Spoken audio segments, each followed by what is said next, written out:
Singapore has been described as a superconductor of the coronavirus outbreak. It has so far recorded 58 confirmed cases of coronavirus infections, which is one of the highest outside China. But why has Singapore been described as a superconductor of the global coronavirus outbreak? To begin with, Singapore is a major financial hub. Singapore's Changi International Airport is one of the most interconnected airports in the world. An international flight takes off or lands every 80 seconds. It is precisely this strait which has made Singapore the nerve center from where the coronavirus reportedly spread to many other countries. Several international cases of coronavirus in the UK and South Korea have been traced to Singapore. And now countries are advising against travel to the international hub. One specific business conference which took place at a luxury hotel in mid-January is under investigation. More than 100 people attended the sales conference, including some from China. Just a week after this meeting, confirmed cases of coronavirus infections popping up from South Korea to Malaysia to the United Kingdom and even in Spain.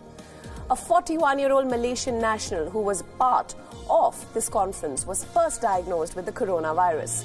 Soon, his sister and mother-in-law caught the infection from him. Two South Korean nationals who attended the conference were also diagnosed with the coronavirus infections.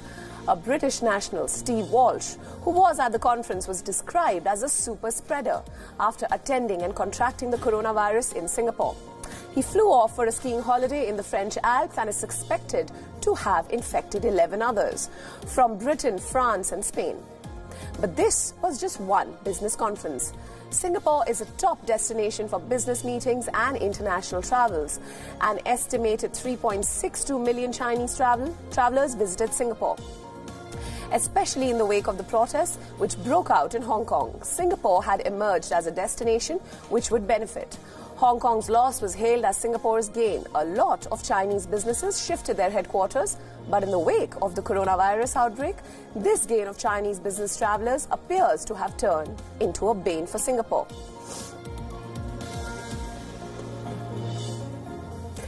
In the first week of February, Pakistan decided to resume flights to and from China. The move, drawing sharp criticism, came as dozens of airlines across the world. By its own admission, though, Pakistan is not equipped to both contain or treat the suspected cases. And yet, it continues to receive hundreds of passengers, including Chinese nationals, at a time when the very same day, 3 flights from China were around 350 passengers, including Chinese nationals, landed in Pakistan. Currently, there are 8 flights from China to Pakistan that operate weekly. And curiously enough, February 3rd is also when Pakistan reportedly said that it had developed its very own COVID-19 diagnostics kit. Around 100 passengers from Beijing, Hangzhou and other places land in Pakistan and go about their day every week.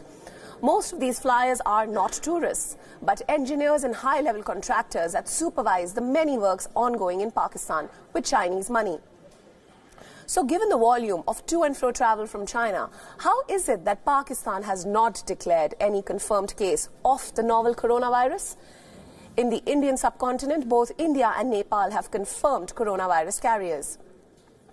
Given the volume of what we know, poor health infrastructure in Pak, economic interests outweighing emergent health concerns, and a steady number of suspected cases, versus what we don't know, the actual number of infected or confirmed cases, forms the basis of what we ask.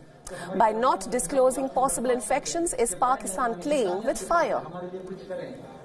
The relationship between the two nations is often described by Pak officials in poetic terms.